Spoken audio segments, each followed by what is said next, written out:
হবিগঞ্জে কোনো সন্ত্রাস নাই? নাই? আছে? হবিগঞ্জের মানুষ তো ভালো, ভদ্র, শিক্ষিত, এখানে আবার সন্ত্রাস হয় কিভাবে? এখানেও সন্ত্রাস আছে। এখনো মায়েরা ঘরের মধ্যে নিরাপদ নন, ঘর থেকে বের হলে চলাচলে নিরাপদ নন, কর্মস্থলে নিরাপদ নন। এখনো প্রিয় দেশে চাঁদাবাজদের ভয়ে মানুষ অস্থির, মামলাবাজদের ভয়ে সাধারণ নিরীহ মানুষ অস্থির। দুর্নীতি আমাদের সমাজকে আগাগোড়া একবারে ছেয়ে ফেলেছে। এই বাংলাদেশ সবাই কি চেয়েছে? আমি বিশ্বাস করি এখানে রণাঙ্গনের মুক্তিযোদ্ধাও আছেন, অথবা তাদের সন্তানেরা আছেন। আমিও এক শহীদ মুক্তিযোদ্ধা পরিবারের সদস্য। আমার যে ভাই জীবন দিয়েছেন, আমি বিশ্বাস করি এমন বাংলাদেশের চিত্র দেখলে তিনি হয়তো সেদিন মুক্তিযুদ্ধে অংশগ্রহণ করতেন না। জীবন বাজি রেখে, জীবন দিয়ে যারা আমাদেরকে ঋণী করে গেলেন, তাদের প্রতি এই দেশ, এই জাতি, রাজনৈতিক দল আর নেতৃবৃন্দ কি সম্মান দেখালো। তাদের তো স্বপ্ন ছিল একটি ন্যায় সাম্যের বাংলাদেশ তারা কায়েম করবে, মানুষের জীবনে অর্থনৈতিক মুক্তি আসবে, সন্তানরা সুশিক্ষা পাবে, আবাল বৃদ্ধ বনিতা তারা তাদের স্বাস্থ্য পরিচর্যার সমস্ত অধিকার ভোগ করবে, সমাজে নিরাপত্তা থাকবে এবং ন্যায় বিচার নিশ্চিত হবে। আসলে কিছুই হলো না। কার কারণে হলো না? এর জন্য কি সাধারণ জনগণ দায়ী? অবশ্যই না। দফায় দফায় যারা দেশ পরিচালনার সুযোগ পেয়েছিলেন, ভালো যদি কিছু করে থাকেন এইটাও তাদের কৃতিত্ব, অপকর্ম যদি কিছু থাকেন তারও দায় তাদের। কেউ কোনো কিছু ভালো করে নাই একথা আমি বলবো না, কিন্তু যে দেশটি আল্লাহ তাআলা সবুজে ঢেকে দিয়েছেন, মাটির নিচে সম্পদ আছে, মাটির উপরে সম্পদ আছে, পানিতে সম্পদ আছে, পানির নিচে সম্পদ আছে, যেই দেশে হাওড় বাওড়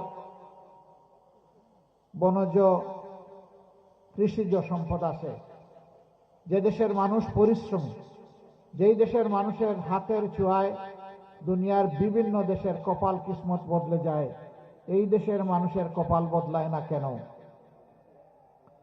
এই না বদলানোর মূল কারণ হলো অসৎ নেতৃত্ব। এরা যখন জনগণের কাছে ভোটের জন্য আসে, তখন এক একজন পীর দরবেশ আউলিয়া হিসাবে আসে। তারা আসে বসন্তের কোকিল হয়ে, বসন্তের সুবাতাস উপভোগ করার জন্য। ইলেকশনের সময় এসে উন্নয়নের একদম গঙ্গা পদ্মা, তারপরে সুরমা কুশিয়ারা বয়ে দেয়। খোয়াই নদীর কথা বললাম না, কারণ এটা মাঝে মাঝে রাগ করে। কিন্তু যখন ইলেকশন চলে যায় তখন আর খুঁজে পাওয়া যায় না। একবার এক শান্ত পথিক চৈত্র মাসের দিনে দীর্ঘ মাঠ পাড়ি দিয়ে এসেছে, হাঁপাতে হাঁপাতে এক জনপ্রতিনিধির বাড়িতে উঠেছে। উঠে বলে, স্যার, আমার তো পিপাসায় ছাতি ফেটে যায়, আমাকে কিছু পান করতে দেন। তিনি তার কাজের সহযোগীকে বললেন, তাড়াতাড়ি যাও, তার জন্য কিছু পানীয় নিয়ে আস। ওই বেচারা এক জগ ভর্তি পানি আর একটা গ্লাস এনে সামনে দিয়ে বলে যে আপনি পান করেন। এখন সে পান করে না। তিনি জিজ্ঞেস করলেন যে এত সময় আপনি বললেন ছাতি ফেটে যাচ্ছে, এখন পানি সামনে, জগ ভর্তি পানি, গ্লাস আছে, আপনি পান করছেন না কেন? কই, স্যার, এত বড় মাঠ পাড়ি দিয়ে চৈত্র মাসে আসছি এই পানি পান করার জন্য। কই, তাইলে কোন পানি পান করতে আসছেন? ওই যে ইলেকশনের সময় যে আমাকে পান করাইছিলেন, যে পানি ফুস করে উঠেছিল। কই, ওই পানি খাইতে হলে আরো 5 বছর অপেক্ষা করা লাগবে। বুঝতে পারছেন বিষয়টা? ওই 5 বছরে একবার ফুস করা পানি খাওয়ায়, ফান্টা, স্প্রাইট, এই ধরনের কোক যেগুলো আছে এগুলো খাওয়ায়। ওই সময় বলে যে, যার দিকে তাকায় বলে যে আপনারে তো আমার ভাইয়ের মতো লাগে। এরপরে ইলেকশন যখন চলে যায় তখন ভাই তো দূরের কথা, একটু শালারও মর্যাদা দিতে রাজি হয় না। জনগণের সম্পদ তারা যুগ যুগ ধরে লুণ্ঠন করে নিয়ে গেছেন। আপনারা জানেন গত 15.5 বছরে কমপক্ষে 28 লক্ষ কোটি টাকা বাংলাদেশ থেকে বিদেশে পাচার হয়েছে। এই টাকাগুলা কার? 18 কোটি মানুষের। রাস্তায় যিনি ভিক্ষা করেন এই টাকাতে তার অংশ আছে, আজকের জন্ম নেওয়া শিশুর অংশ আছে। রাষ্ট্রীয় আয়ের 3 খাত, একটা হলো ট্যাক্স, বিদেশি অনুদান আর বিদেশি সাহায্য। এই 3টা মিলে রাষ্ট্রের তহবিল গঠন হয়। এই 3টাতে সমস্ত মানুষ শরীক। এরা জনগণের টাকা চুরি করেছে, তারা বড়লোক হয়েছে, দেশে সাহস করে নাই অথবা দেশটাকে পছন্দ হয় নাই, এই জন্য পরিবার শুদ্ধ টাকা শুদ্ধ বিদেশে পাঠিয়ে দিচ্ছে। ইনশাআল্লাহ আমরা দুর্নীতিমুক্ত একটি বাংলাদেশ গড়ার অঙ্গীকার নিয়ে ময়দানে এসেছি।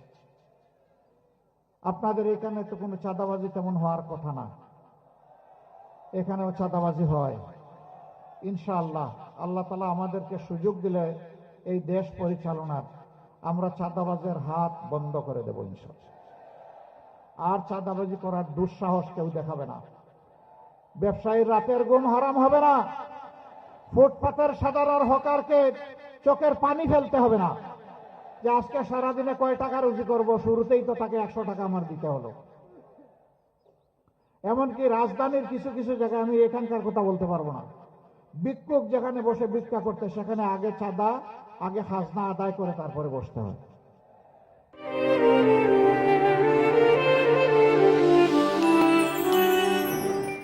এরা কোন স্তরের প্রাণী আপনারাই চিন্তা করেন। রাজনীতি আমাদের পেশা নয়, রাজনীতিকে আমরা কর্তব্য হিসাবে নিয়েছি। রাজনীতিতে যারা পেশা হিসাবে নিয়েছে, দুর্নীতি, চাঁদাবাজি, মামলাবাজি, লুণ্ঠন এগুলা তারা করে। এতটুকুই শেষে না, এরা আমাদের মা বোনদের ইজ্জতটা পর্যন্ত রাখতে দেয় না। এই নির্বাচনের সময় মানুষ কত সতর্ক হয়ে কথা বলে, কিন্তু কিছু কিছু রাজনৈতিক ভাই বন্ধু তারা কিভাবে বলে যে যদি বোরকা পরিহিতা কোনো মেয়ে লোক আসে, যদি নেকাব করে আসে, যদি হেজাব পরে আসে, খুলে ফেলবা। বলতে বলতে বলছে পুরা কাপড় খুলে ফেলবা। এরা কি কোনো মায়ের গর্ভ থেকে দুনিয়া আসে নাই? যদি এসে থাকে বলবো প্লিজ মার জাতিকে সম্মান করতে শিখুন। আগে আপনার আপন মাকে সম্মান করুন। যদি আপনার মাকে সম্মান করার শিক্ষা আপনি পেয়ে থাকেন, এই দেশের 9 কোটি মাকে আপনি সম্মান করতে পারবেন। আর নিজের মাকেই যদি সম্মান করার শিক্ষা না পেয়ে থাকেন, দুর্ভাগ্য আপনার। আমরা এই ভাই বন্ধুদেরকে বলবো প্লিজ এই অপকর্ম থেকে বিরত থাকুন। যদি আপনারা বিরত না থাকেন, ভয়ভীতি প্রদর্শন করেন, গায়ে হাত তোলেন, কাপড় দিয়ে টান দেন, আমরা বলে দিচ্ছি অনেক সহ্য করেছি, অনেক হয়ে গেছে, প্রয়োজনে জীবন দিব, কিন্তু মায়ের ইজ্জত কাউকে কেড়ে নিতে আর দেয়া হবে না ইনশাআল্লাহ। যদি বাংলাদেশের কোথাও কোনো দুর্বৃত্ত এই অপকর্ম করে, আমি আপনাদেরকে আহ্বান জানাবো ওকে আপনারা সমুচিত শিক্ষা দেবেন, এরপরে পুলিশের হাতে তুলে দিবেন। এর জন্য কেউ যদি আপনাদের বিরুদ্ধে মামলা করতে চায়, বলবেন মামলা আমার বিরুদ্ধে করার জন্য। আমরা আশা করব যারা এই অপরাধ করেছেন তারা অনুতপ্ত হয়ে জাতির কাছে, মার জাতির কাছে, 9 কোটি মা বোনের কাছে তারা ক্ষমা চাইবেন। সম্মানিত ভাইরা, আমাদের অঙ্গীকার খুবই স্পষ্ট। আমরা ন্যায় বিচার সমাজে কায়েম করার পক্ষে। আল্লাহর হুকুমের কথা বলেছেন হযরতুল আল্লাম আমাদের বানিয়াচং আজমিরগঞ্জের যিনি ইনশাআল্লাহ সংসদ সদস্য পদপ্রার্থী আব্দুল বাসিত আজাদ সাহেব, আমরা সেই আদল এবং ইহসান সমাজে কায়েম করতে চাই। একজন সাধারণ মানুষ অপরাধ করলে যে আইনে তার বিচার হয়ে শাস্তি হবে, রাষ্ট্রের রাষ্ট্রপতি, প্রধানমন্ত্রী, মন্ত্রিপরিষদের সদস্য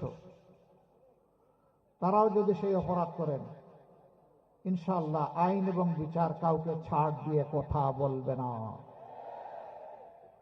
আইন সকলের জন্য সমান হবে, বিচার আর টাকার বিনিময়ে বিক্রি হবে না ইনশাআল্লাহ।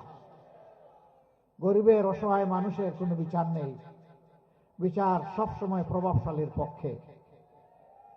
এই বিচার ইনশাআল্লাহ আল্লাহ আমাদেরকে সুযোগ করে দিলে আমরা অচল করে দিব, এই বিচার আর চলবে না। ওই বাংলাদেশ আর দেখতে চাই না যেই বাংলাদেশে আমার মা বোন জায়া কন্যা কারো কোনো জীবন এবং ইজ্জতের নিরাপত্তা নাই। এই বাংলাদেশ দেখতে চাই না। এই বাংলাদেশও দেখতে চাই না যেই বাংলাদেশের চাঁদার জ্বালায় সমস্ত মানুষ অতিষ্ঠ। ওই বাংলাদেশও দেখতে চাই না নিরীহ মানুষের বিরুদ্ধে মিথ্যা মামলা দিয়ে তাদেরকে আদালতে হাজির করে হেনস্থা করা হয়, তাদের উপর পৈশাচিক নির্যাতন করা হয়। সেই বাংলাদেশও দেখতে চাই না। ওই বাংলাদেশও দেখতে চাই না যারা নির্বাচিত প্রতিনিধি হবেন তারাই চরিত্র হারিয়ে লুণ্ঠনকারী হয়ে যাবেন। সেই বাংলাদেশ দেখতে চাই না। আমাদের অঙ্গীকার স্পষ্ট, আমাদের যারা নির্বাচিত হবেন আল্লাহ তাআলার মেহেরবানিতে এবং আপনাদের দোয়া ভালোবাসা বুঝে তারা প্রতি বছর একবার জনগণের সামনে তাদের আয় ব্যয়ের হিসাব প্রকাশ করতে বাধ্য হবেন। শুধু নির্বাচিত প্রতিনিধি নন, তার পরিবারের প্রত্যেক সদস্যের আয় ব্যয়ের হিসাব দিতে হবে। তিনি জনগণের সম্পদে হাত দিয়েছেন কিনা তা জানার অধিকার এই জনগণের অবশ্যই আছে। আমরা ইতিমধ্যে ঘোষণা করেছি আমরা কিছু বিষয় আছে এগুলা বৈধ হলে ওই সুযোগগুলা রাষ্ট্রের পক্ষ থেকে আমরা নেব না। কোন প্লট অত্যন্ত স্বল্প মূল্যে যেটা এমপি মন্ত্রীদেরকে দেওয়া হয় সেই প্লট আমরা নেব না। আমরা বলেছি বিনা ট্যাক্সের গাড়ি আমরা কিনবো না। তৌফিক তাকে ট্যাক্স দিয়ে গাড়ি কিনবো, না তাকে রিক্সা চড়বো, এইটাও যদি না তাকে পায়ে হাঁটবো। কিন্তু জনগণের তহবিলের অপব্যবহার করব না। এরকম আরো কিছু বিষয় আছে যেগুলা বাদ দিয়ে চলা যায়। সাধারণ জনগণ যেভাবে চলে আমরা ইনশাল্লাহ সেইভাবে চলব। সম্মানিত ভাইরা, এই হবিগঞ্জ আমি শুনেছি এইটাও সন্ত্রাস কবলিত। আপনারা কি চান এই হবিগঞ্জ আর সন্ত্রাস কবলিত থাকুক? যদি না চান তাইলে 12 তারিখ আপনারা সিদ্ধান্ত জানাবেন ইনশাআল্লাহ। যারা সন্ত্রাসের বিরুদ্ধে দাঁড়াবে তারা ন্যায় ইনসাফের পক্ষে ভোট দেবে, আর যারা সন্ত্রাসকে লালন করবে তারা অন্যদিকে ভোট দেবে। এই হবিগঞ্জ আলহামদুলিল্লাহ আল্লাহর অপূর্ব নিয়ামতে ভরপুর। এখানে হাওড় বাওড় বিল বাদল নদী নালা মৎস্য সম্পদ প্রচুর। এখানে খনিজ সম্পদ আছে, এখানে বনজ সম্পদ আছে, এখানে চা বাগান আছে, এখানে বাংলাদেশে যা দরকার সব কিছু আছে। কিন্তু হবিগঞ্জে যদি কেউ চলাফেরা করে বিবেক দিয়ে বলবে এটি আমার বাংলাদেশ নয়। সৎমায়ের সন্তানের মতো আচরণ করা হয়েছে যুগ যুগ ধরে। এই ধারা আমরা পাল্টে দিতে চাই ইনশাআল্লাহ। আমাদের অঙ্গীকার, যে এলাকাকে যত বেশি বঞ্চিত করা হয়েছে আল্লাহ তাআলা আমাদেরকে দেশ পরিচালনার সুযোগ দিলে ওই এলাকা থেকেই সর্বপ্রথম আমরা উন্নয়নের কাজ শুরু করব। আমরা কারো উপর বেইনসাফি করব না। যার যেটা পাওনা তার ঘরে সেটা পৌঁছে দেওয়ার চেষ্টা করা হবে। এই টাকা আমরা যদি সরকারে যাই, এটা আমাদের বাপদাদার টাকা নয়। এই টাকা 18 কোটি মানুষের টাকা।